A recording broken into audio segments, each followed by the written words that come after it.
I feel like I'm losing my mind. Is everybody in the world blind? Please, Lord, give me a sign, a sign. I feel like I'm losing my mind. Is everybody in the world blind? Please, Lord, give me a sign, a sign. I wanna be the greatest. Everybody on the fake shit. I look around and feel like everybody is the fakest. I make this every day and I'm impatient, hoping one day I blow up from the basement. Statement, the top is so vacant. I don't hear shit that I think is amazing. Waiting for my day when I'm playing sold out shows for 1,000 faces. Hey, give me that crown, get in my way and to be put down. It ain't your place, all this my town. If I want that shit, then I'll get it right now. I'm losing it, the noose it fits. I'm losing shit, a stupid myth. You choose to live or choose to dip. You choose to fight or lose your grip and lose a gift. Oh. Bagus ya, awal pembukaannya tadi. Sudah jahat sinaran lampunya, besar badannya, garang pula. Oke, gak perlu banyak omong, langsung kita usut tuntas mobil apakah ini. Dan inilah, mobilnya, Toyota Land Cruiser. Sejarah Toyota Land Cruiser, dari mobil militer hingga mobil presiden. Land Cruiser merupakan salah satu mobil SUV dengan tampilan yang menarik di antara varian Toyota. Land Cruiser memang lebih diperuntukkan untuk ke medan off-road. Namun, tidak perlu khawatir.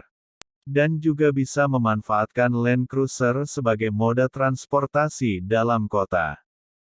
Dapat dipastikan, performa Land Cruiser akan menyesuaikan tenaga yang dihasilkan dengan segala medan yang ditempuh. Di balik tampilannya yang gahar, Land Cruiser memiliki sejumlah latar belakang yang tidak diketahui banyak orang. Terdapat sejarah mengenai perkembangan Toyota Land Cruiser, mulai dari digunakan sebagai mobil militer hingga mobil presiden. Latar belakang Land Cruiser diproduksi. Diawali dengan latar belakang diproduksinya mobil Land Cruiser. Pada tahun 1950, terjadi perang antara Korea Utara dengan Korea Selatan. Saat itu, Jepang masih diawasi langsung oleh Amerika dan juga PBB dalam upaya mendukung negara Korea Selatan. Tepat dengan peristiwa tersebut, Toyota terpilih sebagai perusahaan otomotif yang harus menyediakan truk militer beroda 4 dengan penggerak 4WD untuk memenuhi kebutuhan militer Amerika Serikat. Dari sinilah, Toyota mengembangkan idenya dan menciptakan kendaraan militer baru yang akan dipakai oleh Amerika Serikat pada saat itu.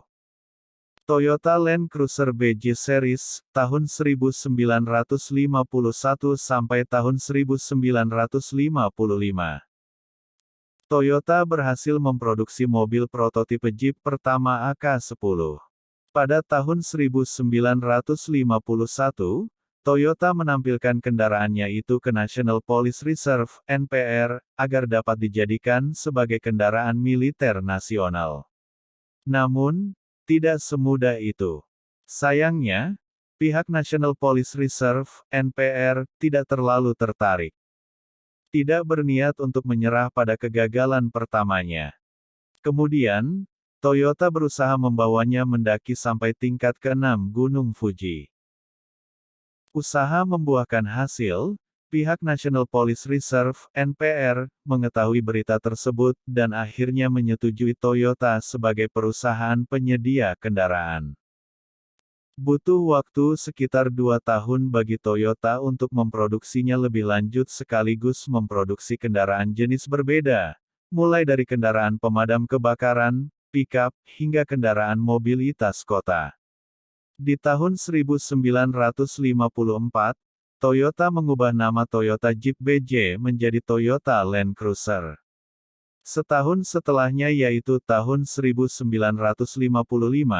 mobil ini berhasil diekspor ke beberapa negara. Mobil Land Cruiser 20-30 series, tahun 1955 sampai tahun 1960. Bulan Agustus tahun 1955, diluncurkan generasi kedua dari Toyota Land Cruiser 20 series. Awalnya memang hanya digunakan sebagai kendaraan resmi pemerintahan, namun selang beberapa waktu kemudian, masyarakat mulai tertarik untuk memilikinya juga. 40 series, tahun 1960 sampai tahun 1984. Toyota Land Cruiser kembali mengalami perkembangan di 40 series. Generasi ini dikenal karena kehadiran teknologi canggih yang menawarkan fitur baru yaitu mode berkendara. 55 series, tahun 1967 sampai tahun 1980. Mobil dengan penggerak 4WD seperti halnya Toyota Land Cruiser tidak lagi dianggap sebagai satu-satunya mobil tangguh pada zaman itu. Sebab, telah muncul pilihan-pilihan baru dengan konsep desain yang lebih menarik dan modern. Land Cruiser 60 series, tahun 1980 sampai tahun 1989. Bersamaan dengan krisis minyak dunia di tahun 1980, sektor otomotif masih terus dikembangkan demi eksistensinya di mata masyarakat. Toyota Land Cruiser 80 series, tahun 1989 sampai tahun 1997. Meneliti bahwa Land Cruiser versi 60 series tidak lagi layak digunakan untuk tahun 90-an, akhirnya Toyota menciptakan generasi baru lagi yaitu versi 80 series. Mobil Land Cruiser 100 series, tahun 1998 sampai tahun 2007. Demi kenyamanan pengguna, Toyota Land Cruiser merilis versi station wagon 100 series pada tahun 1998.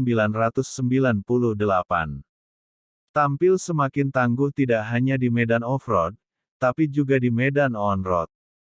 New Land Cruiser 200 series 2008 sampai sekarang. Setelah melalui pengembangan, akhirnya Toyota menciptakan model terbaru yaitu versi 200 series dengan suspensi dan performa mesin yang lebih tangguh lagi. Dibekali dengan spesifikasi mesin berkapasitas 5.700 cm3, Twin Turbo V8 Diesel 4.5 liter dengan tenaga 286 tenaga kuda dan torsi maksimum 544 kgm, sehingga mampu melewati medan terjal dan bebatuan. Model ini menjadi model Land Cruiser terbaik hingga saat ini.